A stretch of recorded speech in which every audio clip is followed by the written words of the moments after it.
जुमरा नामक गांव में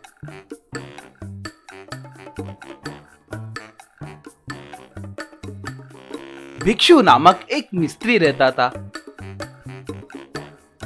वो आसपास के गांव के लोगों का घर बनाता रहता था। एक दिन उस गांव के प्रेसिडेंट से भिक्षु,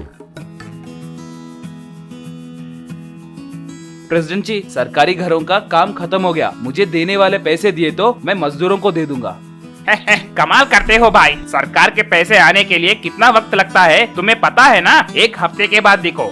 देखिए, ये कहानियाँ आप किसी और से बोलिए, मुझसे नहीं। सरकार ठीक समय पर पैसे देती है, ये मुझे पता है। वैसे मैं एक नया घर बनाने की सोच रहा हूँ, मुझे मटेरियल खरीदना है। अगर आप पैसे किए तो क्या करना है मुझे अच्छे से पता है, सोच लीजिए।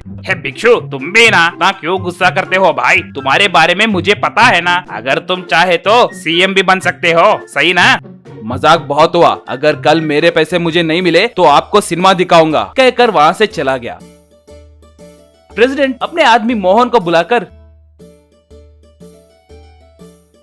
रे मोहन, ये हमें ही वार्निंग देकर जा रहा है। लगता है इसकी चर्बी बहुत चढ़ी है। उतना ही नहीं के बनाए घरों में हमें हिस्सा नहीं देते हुए उल्टा हमें ही डरा रहा है। देखो, कल उसके पैसे दे दो, मगर उसे इस गांव में रेती के अलावा लोहा, सीमेंट ऐसे कुछ भी नहीं मिलना चाहिए। नया घर बना रहा है ना, वो कैसे बनाएगा मैं भी देखता हूँ। अगले दिन भिक्षु को मोहन पैसे दे दिया।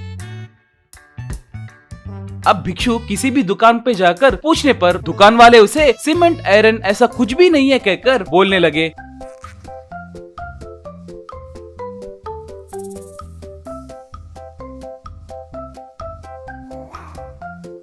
वो निराश हुआ और घर आया। भिक्षु अपने पत्नी दीपाली से, ये सब जरूर उस प्रेसिडेंट का करतूत ही है, नहीं तो हर दुकान में भर भर के सामान है, फिर भी वो लोग मुझे सामान नहीं है कह रहे। तो क्या हुआ जी, बगल वाले गांव से मंगवाएंगे ना, तब उसे सबक मिलेगा। मैंने वो भी कोशिश की है, बगल वाले गांव में रेट दुगना बोल रहे हैं। अगर वो खरीद कर घर बनाए तो हमारा काम तमाम हो जाएगा। कम से कम हम स्लैब तक नहीं बना सकते। तभी वहाँ पर भिक्षु का दोस्त राजेंद्र आया।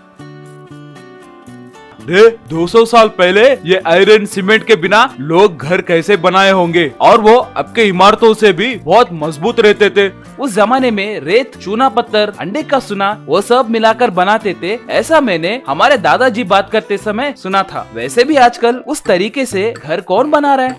हम बनाएंगे रे। हमारे गांव में ऐसे पुराने जमाने के तकनीक जानने वाले एक बुजुर्ग हैं, वो हमारी मदद कर सकते हैं, कहकर उस गाँव के बूढ़े के पास लेकर गया। उसे देखकर राजेंद्र से भिक्षु, रे ये साइंटिस्ट है ना, ये हमें सीमेंट के बारे में क्या बताएंगे? वैसे इन्हें क्या पता होगा? रे इन्होंने बहुत सारे किताबें पढ़ी है। इन्होंने मुझे इनके घर में काम करते वक्त सिर्फ रेती का ज्यादा इस्तेमाल करके घर कैसे बना सकते हैं, उस जमाने में राजा लोग महल कैसे बनाते थे, वो सब मुझे बताते थे। इसीलिए तुम्हें इनके पास लेकर आया हूँ, वो जरूर हमारी मदद करेंगे, कहकर साइंटिस्ट के पास लेकर गया। वो लोग उन्हें अपनी समस्याओं के बारे में बताए। उनके बातें सुनकर साइंटिस्ट रेत और थोड़ी चीजों का इस्तेमाल करके सैंड हाउस कंस्ट्रक्शन कैसे बनाते हैं उन्हें बताया। वो उनका शुक्रिया अदा करके भिक्षु राजेंद्रा दोनों मिलकर सैंड हाउस को बनाना शुरू किए। सिर्फ 2 ही महीनों में रेत से घर बनाने के कारण गांव के लोग उसे हैरान होकर देखते रह गए। उस घर के बारे में मोहन प्रेसिडेंट से बताया। तब मोहन से प्रेसिडेंट, क्या सिर्फ रेती से घर बनाया? यानी वो जरूर पागल बन गया होगा। ठीक है, बनाने दो। कल के दिन हमारे बनाए घरों में कुछ समस्या आए तो भिक्षु ने सभी घरों को ऐसे ही बनाया है कहकर उस पर इल्जाम लगा सकते हैं। भाई, आप उसे कम मत सोचिए। वो एक मिस्त्री रहने के बावजूद भी खुद का घर बना रहा है, तो समझो कि कुछ तो बात है। अगर उसका घर सक्सेस हुआ तो सोचो हमारा काम तमाम हो जाएगा। अरे तो हमें भिक्षु को आसानी से नहीं लेना चाहिए। आज रात ही जाकर उसके सैंड हाउस को नाश करके आएंगे, कहकर वो दोनों भिक्षु के घर को चोरी छुपे गए। और सैंड हाउस को देखकर प्रेसिडेंट, रे ये मामूली आदमी नहीं है रे, इसे उसने कितना मजबूत बनाया। उतना ही नहीं, खर्चा भी बहुत कम हुआ लगता है। इसे कुछ भी करके नाश करना होगा, नहीं तो हमारे गांव में ये बहुत बड़ा हीरो बन जाएगा और हम जोकर हो जाएंगे। ऐसे कह रहा था, तभी भिक्षु वहाँ पर आकर, रे तुम सच में जोकर ही हो रे, नीच कमीनो। मेरे घर को नाश किए तो तुम लोग हीरो कैसे बनोगे रे? वैसे भी तुमने मुझे सीमेंट आयरन ये सब नहीं मिले जैसे किए हो ना, वो बस नहीं है क्या कमीने कहीं के? हे भिक्षु, तुम यही हो क्या? मैं ऐसे ही मजाक कर रहा था, तुम बेकार में सीरियस हो जा रहे हो। You crazy boy. बॉय गया तेल लाने। रे तेरी हड्डी फसली तोड़े तक तुम नहीं मानोगे लगता है। मुझे सब समझ में आ गया है रे। रे भिक्षु, ऐसे पागल कुत्ते को यूं ही नहीं छोड़ना चाहिए, भागा भागा कर मारना चाहिए। और क्या सोच रहे हो? चलो इन्हें खूब पीटेंगे कहकर राजेंद्र भिक्षु प्रेसिडेंट को खूब पीटने लगे। उनकी मार से प्रेसिडेंट और मोहन वहाँ से भाग गए।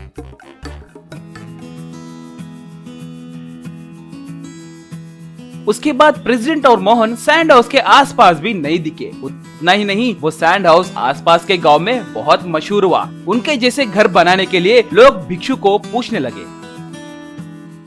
सिरोल के गांव में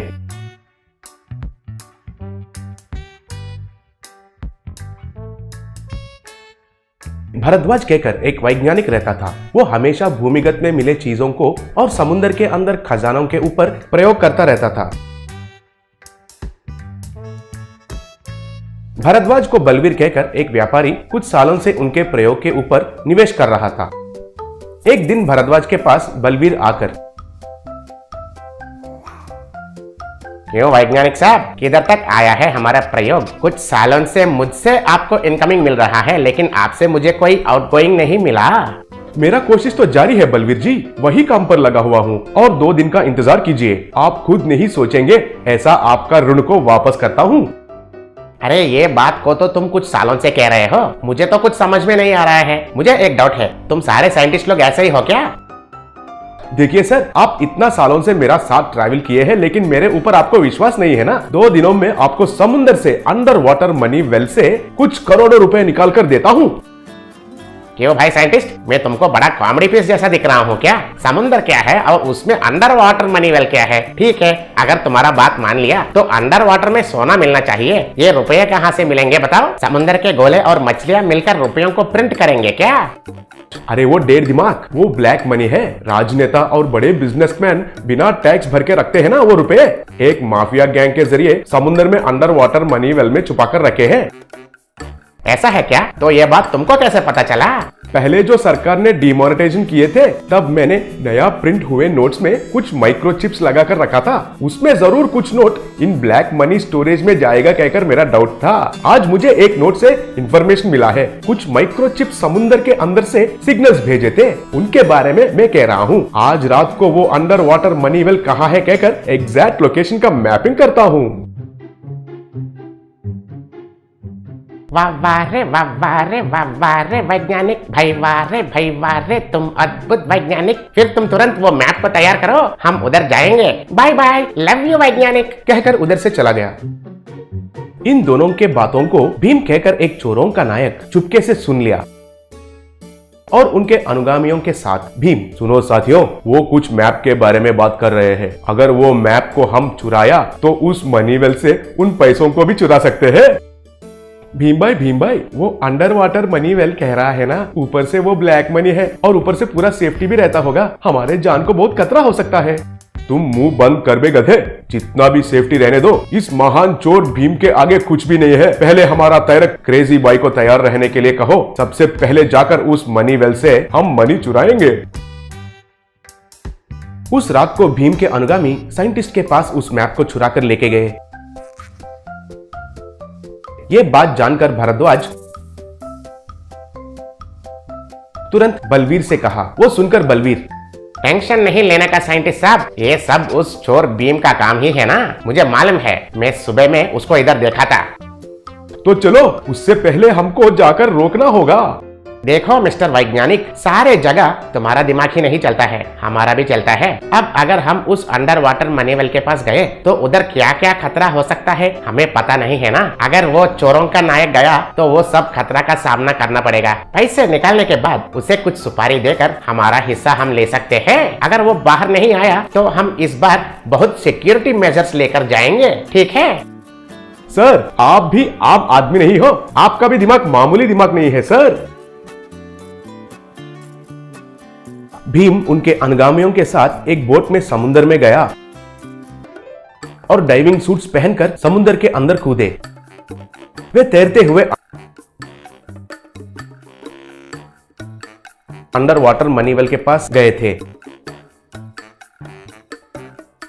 भीम उस मनीवेल का लॉक को खोलकर बैग में रुपए भर के वापस तैरते हुए आकर उस बोट में चढ़े।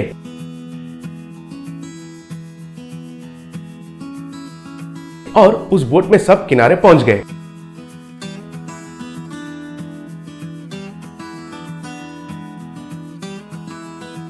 अब किनारे के ऊपर भारद्वाज, बलदेव और उनके पीछे कुछ लोगों को देखकर भीम और उनके अनुगामी हैरान हो गए थे। तब भीम बलदेव से, भीम द ग्रेट चोरों का चोर मिस्टर भीम, हमारे मदद करने के लिए आपको बहुत बहुत धन्यवाद। आज के लाए हुए रुपयों में आपका चाय और टिफिन का खर्चा उठाकर बाकी इधर छोड़कर वापस चले जाओ, और आपकी बच्चों के लिए लॉलीपॉप्स खरीदना मत भूलना। नहीं नहीं, ये मैंने बहुत मुश्किल से कमाया है, इसमें से मैं आपको 1 रुपए भी नहीं दूंगा। अबे ओए, ये तुम्हारे पैसे हैं? ये हमारा वैज्ञानिक का सालों का मेहनत का खजाना है और इसमें मैंने निवेश किया है। शायद तुमको आज हड्डी टुटवाने का भविष्य लिखा हुआ है। देखिए सर, मेरे पीछे भी लोग हैं, एक बार सोच लो। अरे तुम्हारे आदमी तो चोरी करने में मशहूर हैं, लेकिन मेरे आदमी तो हड्डियां तोड़ने में मशहूर हैं। बॉयज, जाकर उनका पूरा हड्डियां तोड़ दिया जाए। तब बलवीर के आदमी भीम और उनके आदमियों को खूब पीटे। बाद में भीम को कुछ पैसे देकर भारद्वाज और बलदेव उनके आदमियों के साथ वापस चले गए।